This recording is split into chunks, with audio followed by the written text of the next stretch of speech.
अस्सलाम वालेकुम, क्या हाल चाल हैं। तो जनाब रमज़ान की तैयारियां ज़ोरों शोर पर हैं और सब्ज़ियां ढेरों ढेर मंगवा ली हैं और इनको अब प्रिज़र्व कैसे करती हूँ तो सोचा आपके साथ भी शेयर कर लूँ। तो सबसे पहले है जनाब ये लाहौरी पालक के 2 गड्ढे हैं। इनको करना है कट कट करके धोना है, धो के इसको बॉईल करने के लिए रख देना है। और फिर उसके बाद हैं जनाब लहसुन। तो जो मैं अच्छा आपको बताऊं कि लस जो जो लाहौरी पालक होती है ना, इसका क्या फ़र्क होता है। इसके ना कट वाले पत्ते होते हैं। बहुत से लोगों को पता है और बहुत से लोगों को नहीं भी पता कि कुछ लाहौरी पालक भी होती है। तो लाहौरी पालक वाला काम हो गया और मैंने कहा कि आप लोग बोर होंगे क्या मैं सारा आपको कट कर कर करके दिखाती जाऊं। तो गाजर भी कट करके रख दी थी। ये मेरा असल में एक दिन पहले का काम था, जो मैंने ये गाजर और मटर ये मैंने एक दिन पहले ही छील के रख दिया था, लेकिन डाल मैं इस व्लॉग में रही हूँ। ठीक हो गया। अभी वो जो पालक वाला काम था ना, वो मैंने धो के तो उसको बॉईल करना रख दिया। तो जब तक ये चीज़ें मेरी कटी मतलब निकली पड़ी थी, तो फिर मैंने इनको भी ऐसे ही मटर छील के तो 2-3 शापरों में इस तरह डाल के, शापर मैंने इकट्ठे ही पूरे मंगवा लिए थे, इसलिए कि रमज़ान के लिए जो चीज़ें जो प्रिजर्व करनी है, रमज़ान के लिए ना भी करूँ तो मेरी कुछ ना कुछ चीज़ें ना इस तरह ऑलमोस्ट फ्रीज़ हुई पड़ी होती हैं।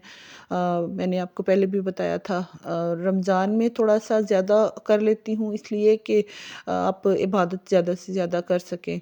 तो मटर और गाजर इनको भी कर लिया फ्रीज़। और उसके बाद मैंने ना ये पालक हो चुकी थी, फिर मैंने लहसुन छील लिया था। लहसुन के बाद चाय का ब्रेक आया है और अब मैंने अदरक पकड़ ली है और अदरक को भी ना छील के तो इसको कट करके तो इनकी क्यूब्स करके रखेंगे। अच्छा, कुछ लोग कहते हैं, मेरी ही अपनी ही सिस्टर्स और मेरी भांजियाँ भतीजियाँ, कि लहसुन को अगर हम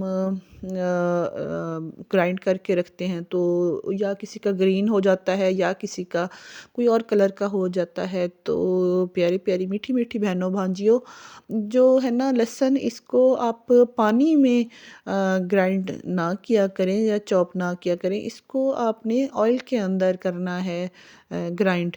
तो फिर आप इसको बेशक 3 महीने के लिए भी अगर आप फ्रीज़ कर लेते हैं ना, तो इसका ना कलर चेंज होगा और ना ही इसके फ्लेवर में कुछ मसला होगा। लहसुन एक ऐसी चीज़ है जो हम प्याज के साथ इसको ऐड करते हैं खाना बनाते वक़्त। तो अगर हम पानी में इसको ग्राइंड करेंगे ना, तो लाज़मी बात है कि वो सालन और प्याज का कलर भी ख़राब करेंगे और इसका फ्लेवर भी थोड़ा-सा चेंज हो जाता है। तो आपने पता है क्या करना है, इसको ऑयल के साथ इस तरह जैसे मैंने ग्राइंड किया है।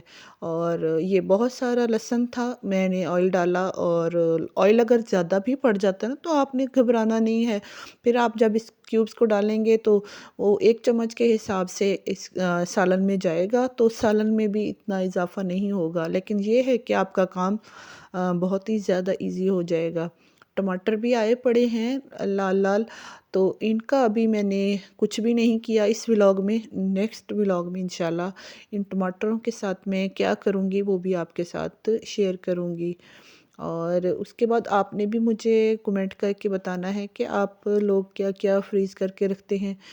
मेरी आगे पूरा ही जो है ना ये 10-20 दिन तो कुछ ना कुछ मेरे काम जारी रहेंगे। कभी मैं सफाइयाँ, मैंने आपके साथ टाइम टेबल किया था, शेयर किया था कि मैं टाइम टेबल कैसे सेट करके तो रमज़ान की तैयारियां कर रही हूँ। तो बीच में सफाइयाँ भी चल रही होती हैं और बीच में ये कुकिंग का काम भी हो रहा होता है। तो ये सारे काम फिर वो मैं ऐसे भी कर लेती होती हूँ कि मतलब आपको शेड्यूल के हिसाब से बताया था कि मैं ना आधा आधा घंटा जो है ना, वो आधा घंटा लेट सोती हूँ और आधा घंटा जल्दी उठती हूँ। तो आधा घंटा जल्दी उठने से यकीन करें कि इतना कोई कामों में फ़र्क पड़ता है कि क्या बताऊँ। सिर्फ़ आधा घंटा जल्दी उठने से मेरे सारे ही काम जो है ना वो टाइम टेबल के हिसाब से होते होते हैं। और उसके बाद जो है कभी बीच में शॉपिंग वगैरह पर भी जाना पड़ जाता है, तो इस तरह।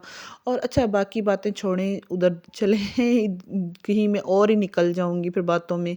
ये कर रही हूँ मैं, अदरक को भी इस तरह मैंने कर लिया और इसको भी कर लूँगी प्रिज़र्व। अब यहाँ से उठाते हैं किलारा। माहम कुछ सेट नहीं लग रही थी, वक्त के बगैर ही ना ये सो चुकी है अभी। तो खैर है, वैसे अच्छा ही हो गया, बेवक्त का भी सो गई है तो। और पालक दिखाऊं आपको। पालक जो है ना ये इतना बड़ा पतीला भर के पालक का था, लेकिन जब गल चुकी है ना तो देखें ये इतनी को रह गई है। और पालक को मैं थोड़ा सा फिर एंड पे दूध भी डालकर तो इसको बॉईल कर लिया है। और बॉईल करने के बाद यकीन करें ये अब सारा ही दिन मेरा निकल चुका है। और अब ये रात हो चुकी है, किचन समेटने आई हूँ तो पालक ठंडी हो चुकी है। तो अब इसको भी मैं कर रही हूँ डब्बे में डालकर सेव। तो ये सारा जो रिज़ल्ट वगैरह जो है ना एंड पे, वो फिर मैं आपको किसी एंड वाले व्लॉग में दिखाऊंगी कि मैंने ना फुल रमज़ान की प्रिपरेशन कैसे की है। तो ये पालक हो रही है सेव। और इसको मैं चेक कर रही थी कि अगर मैं आधी पकाऊंगी तो क्या हिसाब किताब, वो मैं सेटिंग कर रही थी। तो किचन को करती हूँ और आपको भी करती हूँ इसके साथ ही। खुदा हाफिज़ करने का भी टाइम आ रहा है। और इस पतीले को फिर मैं आज नहीं धोऊंगी, इसको धोएंगे हम कल। और बहुत थकावट हो गई है, और अभी जो थकावट हो रही है ना तो ये रमज़ान में इंशाल्लाह इसकी बचत हो जाएगी। और अगर मेरा व्लॉग पसंद आया हो तो प्लीज़ लाइक से शेयर और सब्सक्राइब कीजिएगा। अल्लाह हाफिज़।